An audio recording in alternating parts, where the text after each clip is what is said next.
প্রথম স্ত্রী বর্তমান থাকা অবস্থায় প্রথম স্ত্রীর অনুমতি ব্যতীত দ্বিতীয় বিয়ে করা জায়েজ আছে কিনা। এটা যদি প্রথম স্ত্রী মনে করেন স্বামী দ্বিতীয় বিয়ে করার কারণে তার স্ত্রীর সংসার ভেঙে যাওয়ার সম্ভাবনা আছে, দেখুন এটা তো ঠিক যে ইসলাম একজন পুরুষকে একাধিক স্ত্রী রাখার অনুমতি দিয়েছে, একাধিক মেয়েকে মহিলাকে বিয়ে করার অনুমতি দিয়েছে, কিন্তু তার শর্ত আছে। শর্ত কি?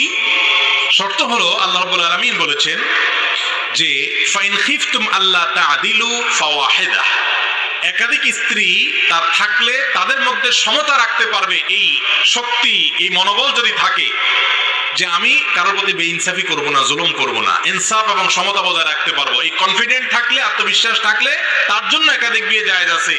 আর যার বিয়ে একটা করার পর দুইটা করার পর নতুন বউর দিকে ঝুঁকে যাবে, কোরআনটাকে ভুলে যাবে, তার প্রতি সমতা বজায় রাখতে পারবে না, এরকম ভয় হয়, তার জন্য একাধিক বিয়ে করা কি নেই।